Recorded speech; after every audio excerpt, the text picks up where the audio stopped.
ఈ నెల 14న కరీంనగర్ పార్లమెంట్ సభ్యుడు బీజేపీ రాష్ట్ర అధ్యక్షుడు బండి సంజయ్ ఆధ్వర్యంలో కరీంనగర్లో నిర్వహించ తలపెట్టిన హిందూ ఏకతా యాత్రని జయప్రదం చేసి హిందువుల ఐక్యతని చేపట్టాలని పార్టీ రాజన్న సిరిసిల్ల జిల్లా ముస్తాబాద్ నాయకులు పిలుపునిచ్చారు. మీడియా సమావేశంలో party assembly convener Karedla Mallareddy, జిల్లా అధికార ప్రతినిధి మల్లారపు సంతోష్ రెడ్డి, మండల ప్రధాన కార్యదర్శి కోలాకృష్ణ, బీజేవైఎం మండల అధ్యక్షుడు కుడికల జనార్దన్, కిసాన్ మోర్చా మండల అధ్యక్షుడు వరి వెంకటేష్ తదితరులు పాల్గొన్నారు. 4వ తారీఖు ఆదివారం రోజున సాయంత్రం 4 గంటలకు ప్రతి సంవత్సరం లాగానే ఈ సంవత్సరం కూడా పార్లమెంటు సభ్యులు బండి సంజయ్ గారి నేతృత్వంలో నిర్వహించే హిందూ ఏకతా యాత్రను అందరూ విజయవంతం చేయాలని ఈ సందర్భంగా తెలియజేసుకుంటున్నాం.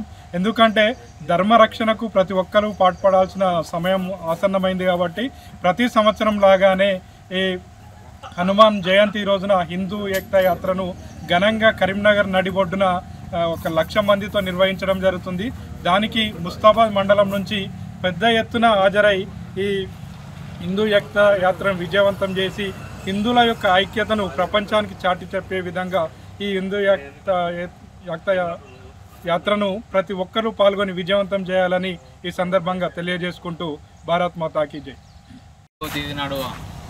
ఆదివారం రోజున సాయంత్రం మన కరీంనగర్ పార్లమెంట్ సభ్యులు గౌరవనీయులు బండి సంజయ్ గారు తలపెట్టినటువంటి హిందూ ఏకతా ర్యాలీని విజయవంతం చేయాలని ఈరోజు ముస్తాబాద్ మండలంలో పత్రికా సమావేశం ఏర్పాటు చేయడం జరిగింది.